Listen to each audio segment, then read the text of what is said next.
There is a particular kind of autumn afternoon that arrives gilded and gentle, the light low and golden, the leaves letting go of their branches in slow, unhurried spirals, as though even the trees understood that some things shouldn't be rushed.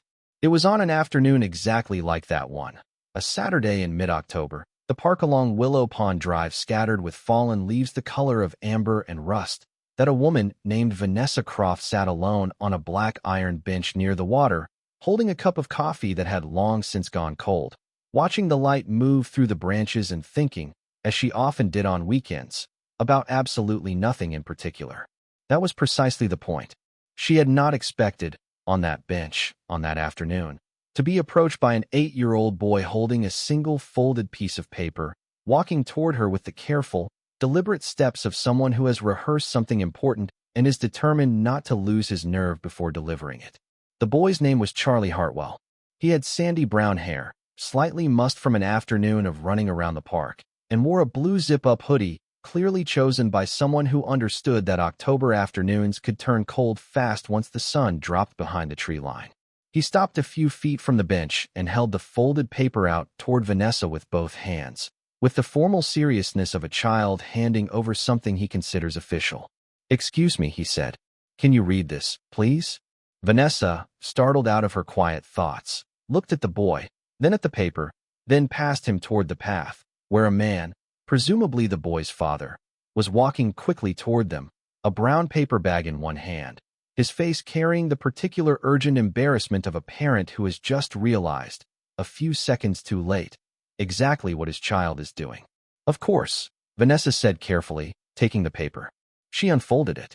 The handwriting was a child's careful printing, slightly uneven, clearly composed with effort and revision. "Dear lady, my name is Charlie. My mom died 2 years ago. I am looking for someone to be my mommy for one day, this Saturday, October the 18th. You do not have to keep doing it after. Just one day.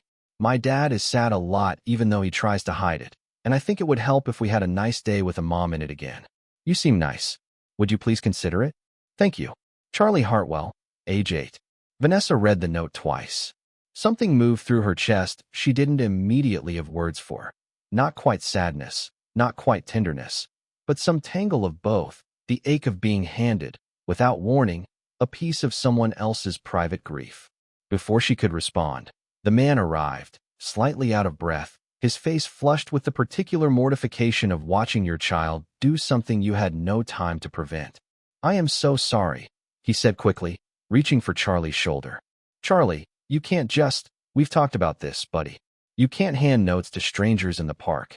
"I wasn't being weird about it," Charlie said, with the wounded dignity of a child defending a plan he believed in completely. "I was being polite. I said please and thank you. That's not the issue, bud." Vanessa, still holding the note, looked up at the man, tall, dark-haired, dressed simply in a charcoal sweater and jeans, holding a paper bag that smelled, she now noticed, like fresh bread from the bakery near the park entrance, and saw, beneath the embarrassment, something else entirely. Exhaustion. The bone-deep tiredness of someone who has been carrying something heavy for a long time and has very little left over for damage control. "You don't need to apologize," she said gently. "I think I understand what happened here." The man, whose name Vanessa would learn moments later was Daniel Hartwell, sat down on the far end of the bench, not quite invited but not quite uninvited either, and put his face briefly in his free hand. "I am so sorry," he said again, quieter this time. "He's been planning this for 2 weeks. I had no idea until I saw him walking up to you with that paper. I would have stopped him if I'd known." "Dad," Charlie said, climbing onto the bench between them, entirely unbothered by the adult tension around him. "You say sorry a lot. Mom used to say you apologize for things that aren't even your fault." Daniel let out a breath that was half laugh, half wince. "She did used to say that," he admitted, mostly to himself. Vanessa looked between the two of them, the boy completely at ease, having delivered his note and apparently considering the job mostly finished, and the father, visibly trying to hold his composure together in front of a stranger who'd just been handed proof of exactly how much grief still lived in their small household. "Can I ask," Vanessa said carefully, "how long it's been since you lost her?" 2 years, Daniel said. "This past summer, 3 years ago. I mean, she was sick for a while before that." Charlie was 6 when she passed. I'm very sorry, Vanessa said, simply, without performance. Charlie, who had listened to this exchange with the patience children develop around grief conversations they've already had many times, decided the adults had spent enough time on pleasantries. So will you do it? He asked Vanessa directly. Be mommy for a day. It doesn't have to be anything big. We were just going to get ice cream and maybe ride the little train that goes around the park. Dad already bought bread for sandwiches. Charlie, Daniel said, color rising in his face again. That's not. You can't ask a complete stranger to. Why not? Charlie said. She seems nice. And she was sitting alone, which means she probably doesn't have anything else to do today. Vanessa, despite the ache the note had stirred in her, laughed. A real, surprised, warm laugh.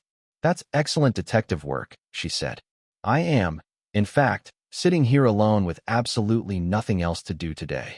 See, Charlie said to his father, with the satisfaction of a child whose hypothesis has just been confirmed. Daniel looked at Vanessa with an expression that mixed apology, exhaustion, and something like helpless honesty. I should explain, he said. He's been doing this. Not exactly this. The written note is new, but he's been looking for months. Bringing up other moms at school pickup, asking if our neighbor wants to come to dinner, that sort of thing. His therapist says it's a normal part of how kids his age process loss, that he's trying to fill a shape he understands is missing, and that I shouldn't panic about it. But, he exhaled slowly, it's hard to watch. Every time he does it, I feel like I'm failing to give him enough, even though I know intellectually that's not really what's happening. Vanessa considered this with real care. For what it's worth, she said, I don't think you're failing him. I think you have an 8-year-old who loved his mother very much and is trying, in the only way he currently knows how, to solve a problem that doesn't actually have a solution. That's not a reflection of you. That's just what grief looks like at 8. Daniel looked at her properly for the first time, something in his tired face shifting. You sound like you know something about this. I lost my own mother when I was 12, Vanessa said. I used to do something similar, actually, less direct than a note, but similar. I'd attach myself to my friends' mothers at sleepovers. I don't think I was trying to replace her. I think I was just trying to remember what it felt like to be looked after that way. Charlie, listening with great interest, tugged gently at Vanessa's sleeve. So does that mean yes? About today? Vanessa looked at the boy's earnest, hopeful face, then at Daniel, who was watching her with an expression that had stopped being purely apologetic and had become something more complicated. Uncertain hope mixed with the caution of a parent who didn't want his son's heart bruised by a stranger's polite but firm decline. I think, Vanessa said slowly, that I'm not the right person to be your mommy for the day, Charlie. That's a very big job, and it should probably belong to someone who's going to stay in your life, not just someone you met on a park bench on a Saturday afternoon. Charlie's face fell slightly, though he nodded, the brave nod of a child trying not to show how much a disappointment costs him. But, Vanessa continued, I would very much like to join you and your dad for ice cream and the little train, if that invitation is still open. Not as anybody's mommy, just as a new friend who thinks you wrote a very brave and very kind note, and who would like to spend an afternoon with 2 people who clearly love each other a great deal. Charlie considered this counteroffer with visible seriousness. That's a good compromise, he said finally, with the gravity of someone concluding a negotiation. Dad says compromise means nobody gets everything, but everybody gets something. Your dad sounds very wise. He's pretty good, Charlie allowed. They spent the afternoon together, Daniel, Charlie, and Vanessa walking the park path beneath the gold and rust-colored trees, eating ice cream that melted faster than any of them could properly manage, riding the little park train that circled the pond twice, while Charlie narrated, with great authority, facts about trains he had clearly researched extensively and was delighted to have a new audience for. Daniel, watching his son chatter happily beside a woman who had, an hour earlier, been a complete stranger, found himself relaxing in a way he hadn't expected. Not because Vanessa had solved anything. She'd been careful all afternoon never to position herself as a substitute for anything. But because, for the first time and longer than he could easily remember, he wasn't carrying the whole emotional weight of his son's grief alone in a public space. Someone else was simply there, present, sharing the ordinary texture of an afternoon without trying to fix what couldn't be fixed. Thank you. he said quietly to Vanessa while Charlie ran ahead to examine a particularly large pile of leaves. For not just walking away. I know it would have been completely reasonable to hand the note back and leave. I almost did, Vanessa admitted. Not because I didn't care. Because I wasn't sure what the right response even was. There's no script for being handed something like that. There isn't, Daniel agreed. Believe me, I've looked. Vanessa did not become, in the simple, uncomplicated way Charlie might have hoped that Saturday, a permanent fixture in their lives overnight. Grief and new relationships rarely move at the pace an 8-year-old's note might suggest, and Vanessa was careful, in the weeks that followed, to let things develop slowly and honestly rather than rushing to fill a role that deserved more care than speed. But she did stay in touch. She joined them for the park train again 3 weeks later, then for a Sunday dinner the month after that, and slowly, over the better part of a year, something real and unhurried began to grow between her and Daniel. Built not on the dramatic premise of Charlie's note, but on the ordinary accumulation of shared dinners and shared conversations, and the particular ease two people sometimes find when neither is trying to rush the other into something bigger than they're ready for.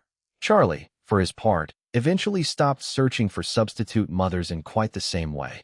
Not because Vanessa had become one, exactly, in those early months, but because he'd begun, slowly, to understand something his therapist had been trying to help him reach all along.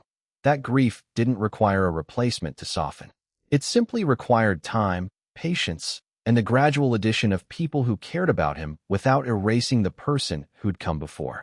Years later, when Charlie was old enough to understand the full weight of what he'd attempted that October afternoon, and brave enough to laugh about it with the fondness people reserve for childhood boldness, he would tell the story often, embellishing it slightly each time, always ending with the same line. I asked a complete stranger to be my mom for one day, and instead I got something better. I got someone who actually stuck around, because she never tried to be anything she wasn't ready to be. Vanessa, by then a permanent and beloved presence in both their lives, would simply smile at this and remind him, every time, that the bravest part of that whole afternoon had never been her decision to stay. It had been his decision, at 8 years old, grieving and hopeful in equal measure, to walk up to a stranger on a park bench and ask, plainly and without shame, for exactly what his heart needed. Perhaps that's the tender truth tucked inside an afternoon like this one, that children often ask, with startling directness, for the very things grief teaches adults to bury beneath careful composure. We can't always give them what they ask for in the exact shape they requested. But sometimes, if we stay present and honest rather than retreating from the discomfort of being asked, something better than what was requested has room to grow, slowly, gently, and entirely on its own time.